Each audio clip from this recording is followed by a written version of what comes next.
Hello everyone, welcome to VT Data Engineering channel. As part of today's session, I am going to demo how we can view the task execution and task schedule details using a table function called task underscore history. The table function task underscore history doesn't need a parameter. All parameters are optional. However, based on our requirement and need, we can supply parameters to get the data, required data.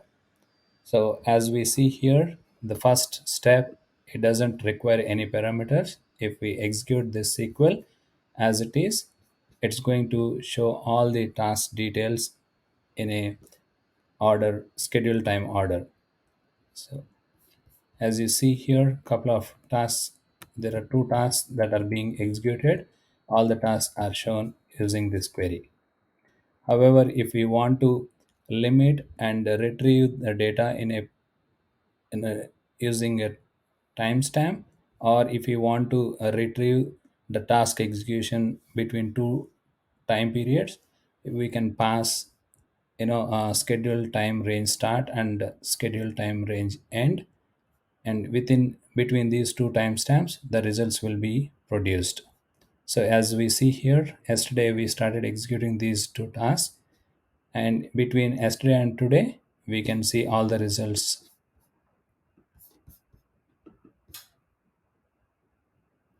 Yeah, and in order to limit it, so we can adjust even the timestamps here. So let's go ahead and execute 7:31.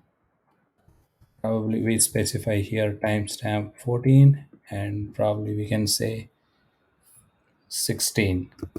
So let's see if there were any execution happened between those two timestamp. Yeah, still you could see here a lot of executions happened, but not a lot. There are five or six executions happened between these two timestamps. So using the timestamps, we can get the task history between those two time periods. And also, if you want to retrieve the limited number of rows out of the table history, we have a parameter called result underscore limit. So if you execute this SQL here, it's going to return only top five rows.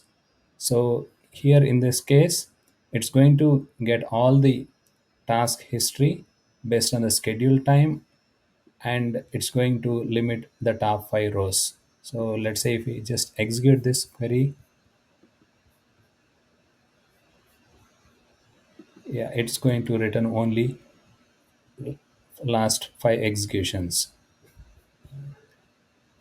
And we have another parameter where in case if you want to see the history for only one particular task, you can supply a task name using the command task underscore name, and you can specify the task for which you would like to see the history. So as you see in other above queries, we are getting like multiple task executions. However, if you want to restrict only for particular task, you can supply the task name and get the task history details only for that particular task. Yeah, as you see here, it's going to return only for task clear underscore ordering underscore customers. So this is another parameter that we can utilize, and we can combine the parameters together. So we are going to get only for a given task name, and we can also limit for this clear ordering customers, so get only last two executions. Using this command we can get, so here we are supplying the task name as well as result limit. So this way it's going to get all the task executions for customer underscore clear underscore ordering underscore customers, and on top of it it's going to limit only last two rows. If you execute this here, yeah, you see here only we are getting last two executions for this particular task. This is how we can get the task details using the task underscore history table function. I hope you all get benefited out of this session. Thanks for watching.